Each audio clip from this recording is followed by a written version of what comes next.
And greetings, lovely people. Here we are, diving into the enthralling world of love unbound once again as we embark on the journey of its second chapter, Chapter 2. By the time Lauren reached Inso's personnel office, the clock had struck past 5 o'clock. Her heart pounded as she contemplated the prospect of spying for Philip Whitworth. The idea of intrigue and deception frightened her, and she couldn't fathom how she could possibly go through with it. Despite wanting to help Philip, confessing her fear to him was something she dreaded. So, while filling out the exhaustive forms and questionnaires demanded by Cinco, Lauren hatched a plan to escape her predicament. She decided to honor her promise to Philip by applying for a job but ensure she wouldn't be accepted. With determination, she deliberately performed poorly on spelling, typing, and shorthand tests, and she omitted mentioning her college degree. Her master's degree came when she responded to the last question on the employment application. Instead of playing it safe, she boldly listed president as her first choice, followed by personnel manager, and even audaciously included Mr. Weatherby's job as her third choice. Mr. Weatherby, the real personnel manager, was taken aback and angered when he saw Lauren's application. His face reddened, and she had to stifle her laughter as she witnessed his reaction.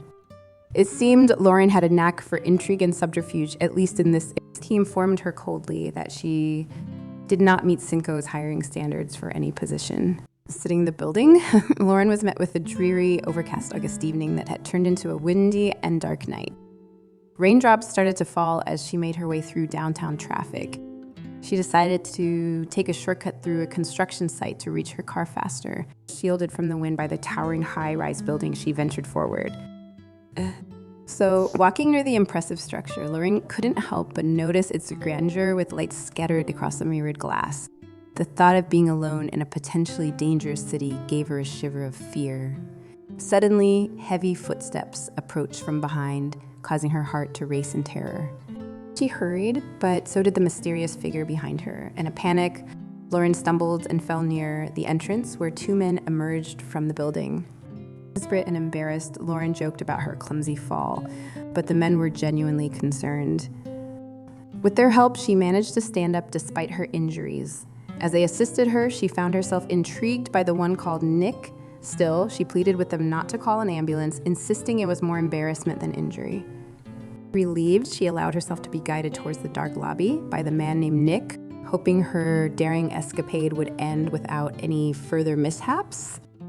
She briefly considered the prudence of entering a deserted building with two unfamiliar men. However, when they stepped into the lobby, one of the men activated some small spotlights on the high ceiling, alleviating most of Lauren's apprehensions. The man appeared middle-aged, dignified, and well-dressed, giving off the air of a successful business executive rather than a thug. As for Nick, who had his arm around her, he looked to be in his mid-30s, and there was nothing about him that seemed ominous to her. Over his shoulder, Nick addressed the other man. Mike, there should be a first aid kit in one of the maintenance rooms. Find it and bring it up. All right, must be quiet. Heading toward a glowing red stair sign. Lauren gazed curiously around the massive lobby, admiring the white travertine marble walls, floors, and pillars that stretched up to the high ceiling. Lining one wall were numerous large potted trees and lush green plants, seemingly waiting to be placed in their designated spots on the spacious lobby floor. As they reached a bank of elevators embedded in the fair wall, Nick pressed the elevator button and the gleaming brass doors opened.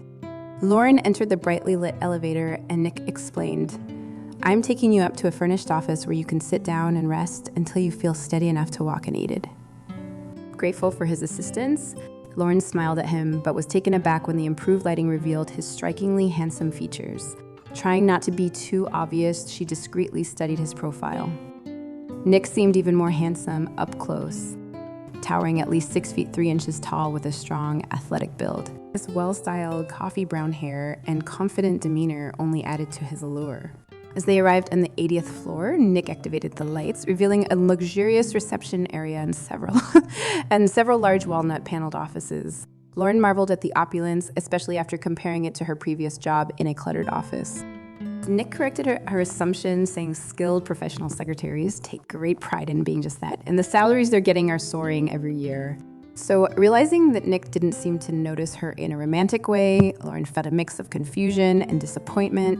She had encountered men admiring her looks in the past, But this time, she was trying to impress someone who appeared oblivious to her as a woman.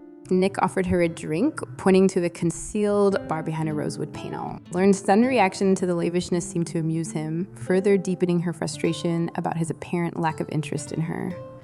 Nevertheless, she focused on the moment and went to freshen up in the nearby bathroom.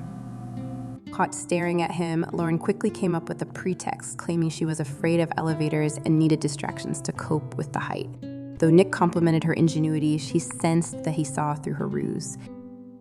The elevator doors opened on the 80th floor and their journey continued. "Here's the first aid kit," Mike announced as he entered the suite. Lauren was about to close the bathroom door when she overheard him add in a lowered voice, "Nick, as the corporation's attorney, I'm advising you that the girl ought to be seen by a physician tonight to prove that she isn't seriously injured. If you don't insist on it, some lawyer could claim she's been crippled by her fall and could sue this company for millions. Stop making such a big issue out of it," Nick replied. "She's just a nice, wide-eyed kid who got the hell scared out of her in a nasty fall, and an ambulance ride would terrify her." All right, Mike sighed. "I'm late for a meeting in Troy, and I've got to leave. But for God's sake, don't offer her anything alcoholic to drink. Her parents could sue you for trying to seduce a minor," and feeling both puzzled and insulted at being called a wide-eyed, frightened kid, Lauren quietly closed the door. Frowning, she turned to the mirror above the sink, then stifled a shriek of horrified laughter. Her face was covered with wide streaks of dirt and grime. Her neat chignon was half undone, dangling crazily askew at her nape. Wisps of hair were sticking out like scraggly spikes all over her head, and her suit jacket was hanging drunkenly off her left shoulder. She thought, with hysterical giggle, exactly like a caricature of herself, like a funny, hopelessly dirty urchin in disheveled clothing. And for some reason, it suddenly became imperative that she look vastly different when she walked out of this bathroom. Hastily, she began stripping off her soiled navy jacket, gleefully anticipating the shock that was in store for Nick when she was cleaned up and presentable. If her pulse quickened with excitement while she scrubbed her face and hands, she told herself it was only because she was looking forward to having the last laugh on him, and not because she longed for him to think she was attractive. But she had to hurry. If she spent too much time in here, her transformation wouldn't be nearly so effective. She pulled off her sheer tights, grimacing at the sight of the gaping holes in her knees, and lathered more soap onto the washcloth provided. Once she was reasonably clean, she dumped the contents of her shoulder bag onto the vanity and opened the package of spare tights she happened to be carrying with her. After smoothing them on, she pulled the pins out of her dark honey blonde hair and began vigorously brushing it, tugging the brush through the tangled strands with ruthless haste. When she was finished, it fell in a soft, shining mass that curled artlessly at her shoulders and back. Swiftly, she applied peach lipstick, a touch of blusher, and stuffed everything in her purse and stepped from the mirror to survey her appearance. Her color was high and her eyes were sparkling with lively anticipation. Himo in a horse scale, it was a little prim, but it flattered the graceful line of her throat and emphasized the curves of her breasts. Satisfied, she turned away from the mirror, picked up her jacket and purse, and stepped out of the bathroom, closing the rosewood panel with a soft click. Nick was standing at the mirrored bar, his back to her. Without turning, he said, "I had to make a phone call, but I'll have these drinks ready in a moment." "Did you find everything you needed in there?" "Yes, I did." "And thank you," Lauren said, putting down her purse and jacket. Quietly, she stood beside the long sofa, watching his swift, economical movements as he took 2 crystal glasses down from the shelf and pulled a tray of ice cubes from the compact refrigerator freezer recessed into the bar. He had removed his denim jacket and tossed it over one of the chairs. With each movement of his arms, the thin fabric of his blue knit shirt tautened, emphasizing his broad, muscular shoulders and tapered back. Lauren let her gaze drift down the clean line of his narrow hips and long legs, outlined by the comfortably snug jeans he wore. When he spoke, Lauren started guiltily, her gaze flying to the back of his dark head. "I'm afraid this bar isn't stocked with soft drinks or lemonade, Lauren, so I fixed you a glass of tonic with egg." Lauren suppressed a chuckle at the mention of lemonade and demurely clasped her hands behind her back. Suspense and anticipation built inside her as he replaced the stopper in a crystal whiskey decanter, picked up a glass in each hand, and turned. He took 2 steps toward her and stopped cold. His brows drew together as his narrowed gray eyes slid over the luxurious tumble of burnished honey gold hair that framed her face and fell in glorious abandon over her shoulders and back. His stunned gaze shifted to her face, noting her vivid turquoise eyes sparkling with humor beneath thick, curly lashes, her pert nose, finely sculpted cheeks, and soft lips. Then it drifted downward over her full breasts, trim waist, and long, shapely legs. Lauren had hoped to make him notice in her as a woman, and he was certainly noticing her. Now she rather hoped he would say something nice, but he didn't. Without a word, he turned on his heel, strode over to the bar, and dumped the contents of one of the glasses into the stainless steel bar sink. "What are you doing?" Lauren asked. His voice was filled with amused irony. "Adding some gin to your tonic." Lauren burst out laughing, and he glanced over his shoulder at her, a wry smile twisting his lips. "Just out of curiosity, how old are you?" 23. And you were applying for a secretarial position at Cinco, and we free yourself at our feet tonight? He prompted, adding a modest amount of gin to her tonic. "Yes." I think he carried her glass to her and nodded toward the sofa. "Sit down. You shouldn't be standing on that ankle." "It doesn't hurt, honestly," she protested, but she obediently sat down, and Nick remained standing in front of her, regarding her curiously. "Does Cinco offer you a position?" He was so tall that Lauren had to tip her head back to meet his gaze. "No?" "I'd like to have a look at your ankle," he said. Putting his drink on the glass coffee table, he crouched down and began unbuckling the thin strap of her sandal. The mere brush of his fingers against her ankle sent amazing jolts of electricity shooting up her leg, and she stiffened with the unexpected shock. Fortunately, he seemed not to notice as his strong fingers carefully explored her calf, moving slowly down toward her ankle. "Are you a good secretary?" "My former employer thought I was." With his head still bent, he said, "Good secretaries are always in demand, and Co's personnel office will probably call you eventually and offer you a job." "I doubt it," Lauren said with an irrepressible smile. "I'm afraid, Mr. Weatherby, the personnel manager doesn't think I'm very bright," she explained. Nick's head jerked up, his gaze moving with frank masculine appreciation over her vivid features. "Lauren, I think you're as bright as a shiny new penny. Weatherby must be blind." "Of course he is," she teased, "or else he'd never wear a houndstooth jacket with a paisley tie." Nick grinned. "Does he really?" Lauren nodded, and for her, the companionable moment became strangely charged with an unexplainable, deepening awareness. Now, as she smiled at him, she saw more than just an extremely handsome male.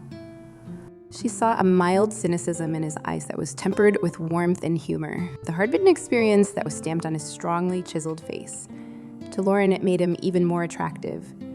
There was no denying the power of his sexual magnetism either. It emanated from every rugged, self-assured inch of his body, pulling her to him. "Does it feel swollen?" he commented, bending his head toward her ankle again. "Does it hurt at all?"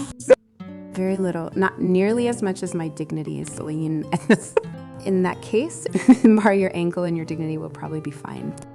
Still crouching, he cupped her heel in his left hand and reached over to pick up her sandal with his right. Just as he was about to slip the sandal onto her foot, he glanced up at her, and his lazy smile sent Lauren's pulse racing as he asked, "Isn't there some fairy tale about a man who searches for the woman whose foot fits into a glass slipper?" She nodded, her eyes bright. "Cinderella, what happens to me if this slipper fits? I turn you into a handsome frog," she quipped. He laughed, a rich, wonderful sound as their gazes held, and something flickered in the silver depths of his eyes. A brief flame of sexual attraction that he abruptly doused. The companionable bantering was over. He buckled her sandal, then stood up. Picking up his drink, he drained it quickly and set the glass down on the coffee table. It was, Lauren sensed, an unwelcome signal that their time together was at an end. She watched him lean over, pick up the telephone on the far side of the coffee table, and punch a 4-digit number. "George," he said into the phone, "this is Nick Sinclair. The young lady you were chasing as a trespasser has recovered from her fall. Would you bring the security car around to the front of the building and drive her to wherever she left her car? Right? I'll meet you down in Frendon in 5 minutes." Lauren's heart sank. 5 minutes. And Nick wasn't even going to be the one who drove her to her car. She had an awful feeling that he wasn't going to ask how he could get in touch with her either. That thing was so depressing that it totally eclipsed her embarrassment at having discovered that she'd been fleeing from a security guard tonight. "Do you work for the company that built this high-rise?" she asked, trying to postpone their parting and discover something about him. Snick glanced almost impatiently at his watch. "Yes, I do." "Do you like construction work?" "I enjoy building things," he answered briefly. "I'm an engineer." "So you'd be sent somewhere else once building is finished?" "I'll spend most of my time here for the next few years," he said. Lauren stood up and picked up her jacket, her thoughts confused. Perhaps with sophisticated computers running everything from heating systems to elevators in the new high-rises, it was necessary to keep an engineer of some sort on staff. Not that it really mattered one way or another, she thought, with an awful sense of foreboding. She probably wasn't going to see him again. "Well, thank you for everything. I hope the president doesn't discover that you raided his liquor cabinet." Nick shot her a wry glance. "It's already been raided by all the janitors. It will have to be locked to stop that." So on the way down in the elevator, he seemed preoccupied and in a hurry. He probably already had a date tonight, Lauren thought glumly, with some beautiful woman. A model? At least if she were to match his own striking good looks. Of course he might be married. But he wasn't wearing a wedding ring, and he didn't seem like a married Mary. A white car with the words Global Industry Security Division had pulled up on the packed dirt in front of the building and was waiting, a uniformed security guard at the steering wheel. Nick walked her out to the car and held the door open while she slid into the passenger seat beside the guard. Using his body to block the chilly air from her, he leaned his form on the roof of the car and bent his head to speak to her through the narrow opening. "I know people at Cinco. I'll give someone a call and see if they can't persuade Weatherby to change his mind." So Lauren's spirits soared at this indication that he liked her enough to try to intercede for her. But when she recalled the way she had deliberately bungled her tests, she shook her head in genuine dismay. "Don't bother. He won't change his mind. I made a terrible impression on him, but thank you for offering." 10 minutes later, Lauren paid the parking garage attendant and merged onto the rain-swept boulevard. She pushed thoughts of Nick Sinclair to the back of her mind, focusing on the upcoming meeting with the Whitworth family. The memories of her humiliating weekend at their gross, poignant mansion 14 years ago flooded her thoughts, and she felt a wave of dread and embarrassment. The first day at the mansion had been tolerable, but everything changed after lunch on the second day. Carter, the Whitworth's teenage son, had ordered her out of the house because his mother didn't want her friends to see Lauren. The rest of the day had been filled with Carter's troll pranks, mocking her for wearing glasses and referring to her parents as the school teacher and the piano player. One of the incidents involved Carter tripping her into a bed of thorny roses during a tour of the formal gardens. Later, he had pretended to be apologetic and offered to show her the family dogs. However, as she entered the dog pen, the dogs turned hostile and Carter left her there, terrified. Now, Lauren was on her way to face the Whitworth family again, and the memories weighed heavily on her. She recalled how she had plotted revenge against Carter, but eventually realized that revenge wouldn't solve anything. She had to maintain her composure and pretend nothing had happened. As Lauren and her mother descended the staircase, they overheard Mrs. Whitworth expressing her annoyance at Lauren's family being tardy. The family had been staying with the Whitworths as part of a project. Lauren felt a surge of anger at the Whitworths' condescending attitude towards her family.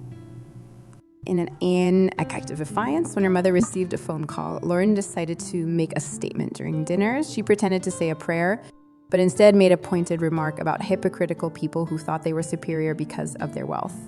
She intentionally spilled milk on Carter, prompting him to threaten her, but Lauren remained unruffled and called him out on his actions. Mrs. Whitworth tried to silence Lauren, but the girl stood her ground, refusing to be intimidated. She even pointed out Mrs. Whitworth's own ill-mannered behavior towards her guests. With her voice full of poisoned determination, Lauren picked up her spoon and continued with dinner, unyielding in the face of the Whitworths' disapproval. She had found her strength and would not let them belittle her or her family any longer. Thus concludes chapter 2. See you in the upcoming chapter.